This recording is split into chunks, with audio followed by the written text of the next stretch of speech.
Hello दोस्तों। सबसे पहले मैं आपसे रिक्वेस्ट करना चाहती हूँ कि वीडियो देखने के बाद सब्सक्राइब ज़रूर कर लीजिएगा। मैं इन वीडियोस को बनाने में बहुत मेहनत करती हूँ और इसी से मैं अपना खर्चा चलाती हूँ। जो भी सब्सक्राइब करेगा, मैं दुआ करती हूँ कि उसकी ज़िंदगी बहुत अच्छी, अमीर और खुशहाल हो। प्लीज़ प्लीज़ सब्सक्राइब कर लीजिएगा। मेरा नाम सरिता है, उम्र 52 साल। मैं एक साधारण लेकिन मजबूत इरादों वाली औरत हूँ। मेरे जीवन में इतने उतार चढ़ाव आए हैं कि कभी कभी सोचती हूँ ऊपर वाला मुझे कितना आजमाएगा। लेकिन आज मैं आपको अपनी ज़िंदगी का एक ऐसा किस्सा सुनाने जा रही हूँ जो मेरे दिल को आज भी चीरता है। सब कुछ शुरू हुआ था करीब 15 साल पहले, जब मेरे पति सुरेश एक सड़क हादसे में हमें छोड़कर चले गए। वह एक छोटे से कारखाने में मजदूर थे। हम लखनऊ के एक पुराने मोहल्ले में किराए के मकान में रहते थे। जिंदगी मुश्किल थी, लेकिन सुरेश की मेहनत से गुजर बसर हो जाती थी। हादसे के बाद मैं बिल्कुल टूट गई। मेरा इकलौता बेटा अमित तब 12 साल का था, छोटी बहन नेहा 8 साल की। मैंने फैसला किया कि बच्चों को कभी कमी नहीं आने दूंगी। सुरेश की याद में मैंने सिलाई का काम शुरू किया। घर पर ही पड़ोस की औरतों के कपड़े सिलती, कभी ब्लाउज कभी साड़ी का फॉल लगाती। सुबह बच्चों को स्कूल भेजती, दिन भर मशीन चलाती, शाम को उनके लिए रोटी सब्जी बनाती। रात को थककर सो जाती, लेकिन सपनों में सुरेश आते और कहते, सरिता, बच्चों का ख्याल रखना। अमित बड़ा होकर बहुत होशियार निकला। स्कूल में हमेशा टॉप करता, लेकिन नेहा थोड़ी कमज़ोर थी पढ़ाई में।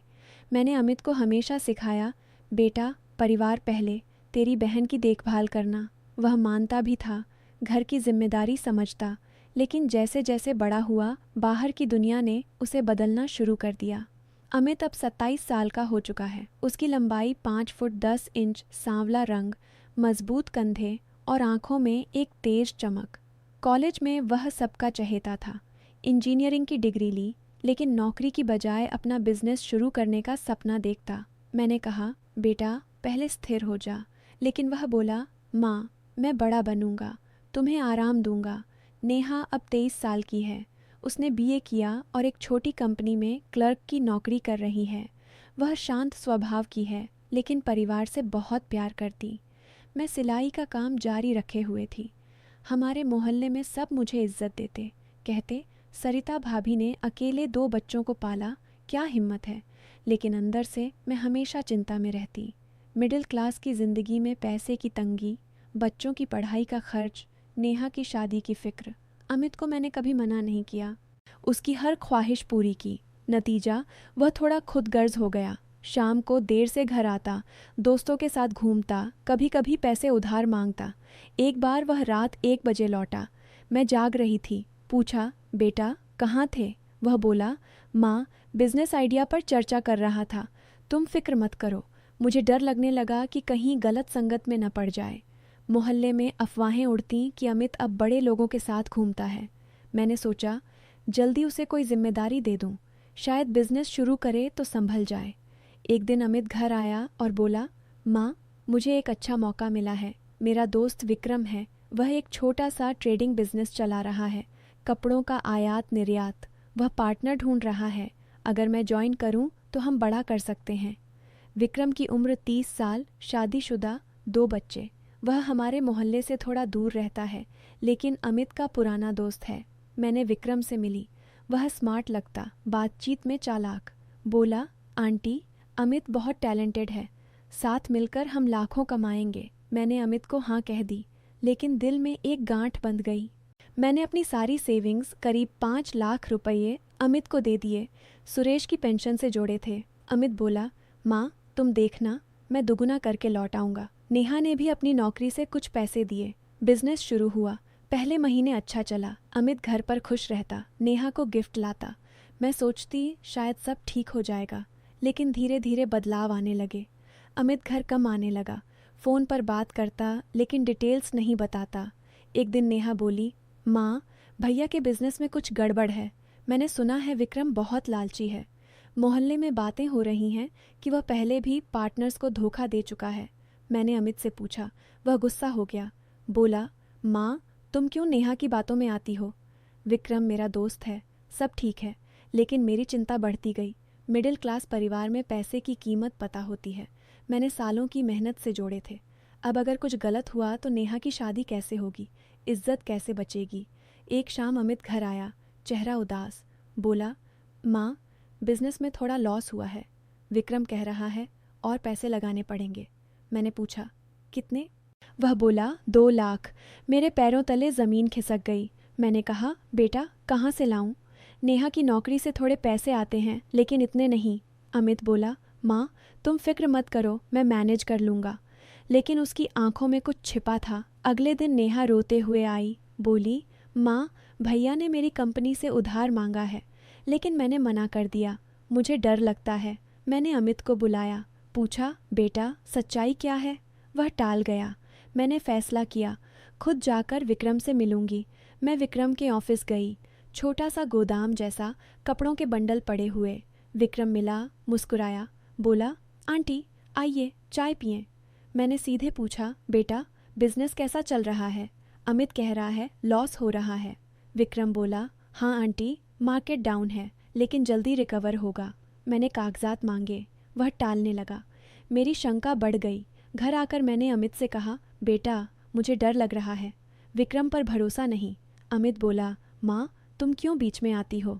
मैं बड़ा हूँ। लेकिन उसका टोन बदल गया था। अब वह घर पर कम बात करता, नेहा से झगड़ता। एक रात मैं जाग रही थी। अमित फ़ोन पर किसी से बात कर रहा था। मैंने सुना वह कह रहा था, विक्रम पैसे का क्या, तूने कहा था शेयर कर लेंगे, लेकिन अब तू अकेला खा रहा है। मुझे शक हुआ। सुबह मैंने अमित को दबाया। आखिरकार वह टूट गया। बोला, माँ विक्रम ने धोखा दिया। हमने जो कपड़े आयात किए वह अच्छी क्वालिटी के नहीं थे। विक्रम ने सस्ते माल खरीदे और पैसे बचाए। अब ग्राहक कंप्लेन कर रहे हैं, लेकिन विक्रम सारा ब्लेम मुझ पर डाल रहा है। मैं स्तब्ध रह गई। पूछा, बेटा कितना लॉस? वह बोला, 5.5 लाख गए और ऊपर से कर्ज हो गया। मेरी आंखों में आंसू आ गए। सालों की मेहनत, सुरेश की यादें, सब बर्बाद। नेहा सुनकर रोने लगी।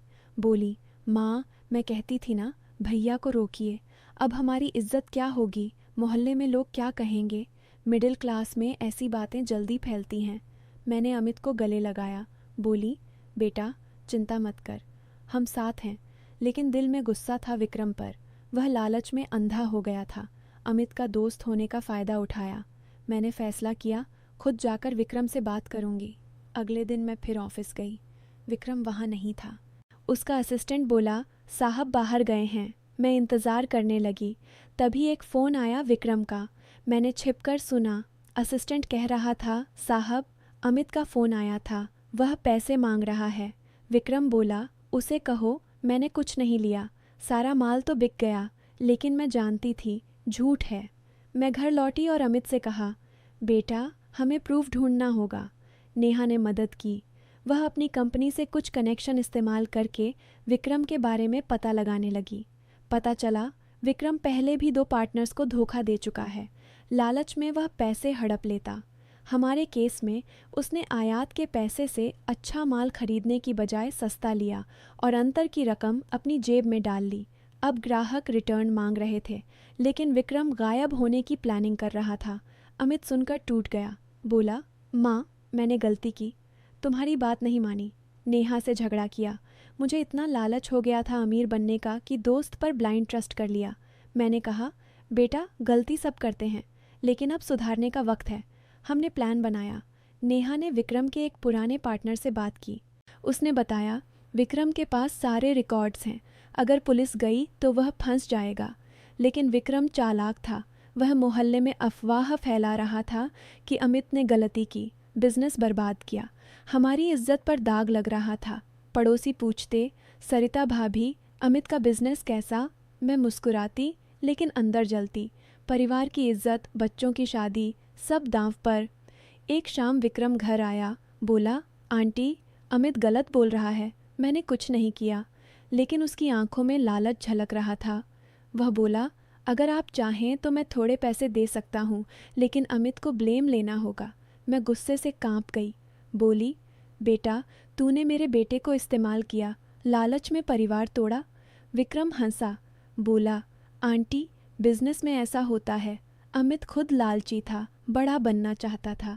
मैं चुप रही, लेकिन मन में ठान लिया सच बाहर लाऊंगी। नेहा ने एक आइडिया दिया। वह बोली, माँ, हम विक्रम के ऑफिस में छिपकर रिकॉर्ड्स देखें। अमित ने मना किया, लेकिन मैंने कहा, बेटा अब और नहीं। रात को हम तीनों ऑफिस गए। दरवाज़ा खुला था। अंदर जाकर फाइलें देखीं। पता चला विक्रम ने फर्जी बिल बनाए थे। सस्ते माल के बिल पर महंगे का दिखाया। अंतर के 3 लाख अपनी अकाउंट में ट्रांसफ़र किए। अमित रोने लगा। बोला, माँ, मैं अंधा था। तभी विक्रम अंदर आया। वह शॉक्ड हो गया।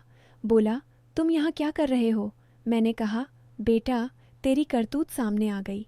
विक्रम गुस्से में बोला, आंटी, बाहर निकलो, ये मेरा ऑफिस है। लेकिन नेहा ने फ़ोन निकाला और रिकॉर्डिंग शुरू कर दी। अमित बोला, विक्रम, तूने धोखा दिया, अब पुलिस आएगी। विक्रम का चेहरा पीला पड़ गया। वह घुटनों पर बैठ गया। बोला, अमित, मुझे माफ़ कर दो, मैं लालची हो गया था। घर में बीवी बच्चे हैं, खर्चा ज़्यादा है। मैंने सोचा थोड़े पैसे बचाकर अमीर बन जाऊंगा, लेकिन गलती हो गई। मुझे पछतावा है, मैं सारे पैसे लौटा दूंगा। नेहा बोली, सिर्फ पैसे नहीं, अपनी गलती मानो। विक्रम रोने लगा। बोला, हाँ, मैंने गलत किया। परिवार की जिम्मेदारी के नाम पर लालच किया। अब मैं बदलूंगा। कोई नया पार्टनर नहीं धोखा दूंगा। ईमानदारी से बिजनेस करूंगा। मैंने कहा, बेटा, अगर सच्चा पछतावा है तो पुलिस मत जाओ, लेकिन पैसे लौटाओ और अमित से माफ़ी मांगो। विक्रम ने अगले दिन सारे पैसे लौटाए, 5 लाख प्लस इंटरेस्ट। उसने अमित से हाथ जोड़कर माफ़ी मांगी। बोला, दोस्त, मैंने तेरी दोस्ती का फ़ायदा उठाया। अब मैं अपने बच्चों को सिखाऊंगा, लालच से दूर रहो। अमित ने उसे माफ़ कर दिया। हम घर लौटे। अमित अब बदल गया। वह नेहा की मदद करता, घर के काम में हाथ बंटाता। बोला, माँ, तुम्हारी मेहनत व्यर्थ नहीं जाने दूंगा। अब मैं छोटी नौकरी से शुरू करूंगा। नेहा की शादी के लिए पैसे जोड़ूंगा। आज हम तीनों साथ खुश हैं। विक्रम भी अब ईमानदार बिजनेस करता है। कभी कभी मिलता है, कहता है, आंटी, आपने मुझे नई जिंदगी दी। दोस्तों, इस कहानी से सीख मिलती है कि लालच इंसान को अंधा कर देता है। परिवार की इज्जत और रिश्तों से ऊपर कुछ नहीं। गलती होने पर पछतावा करके सुधारो। ब्लाइंड ट्रस्ट मत करो, लेकिन माफ़ करने की हिम्मत रखो। ज़िंदगी में मेहनत और ईमानदारी से आगे बढ़ो। मिडिल क्लास की मुश्किलें बहुत हैं, लेकिन परिवार का साथ हो तो सब संभव है। यह स्टोरी आपको कैसी लगी? अगर अच्छी लगी तो लाइक ज़रूर करो। और हाँ, आप लोग मेरे चैनल को सब्सक्राइब क्यों नहीं कर रहे? इससे मुझे बहुत दुख होता है। अगर आप चाहते हैं कि मैं ऐसी ही इमोशनल और सबक देने वाली स्टोरीज़ लाती रहूं, तो प्लीज़ सब्सक्राइब करो और मुझे खुश रखो। तो मैं आपको खुश रखूंगी। Thank you. Bye bye.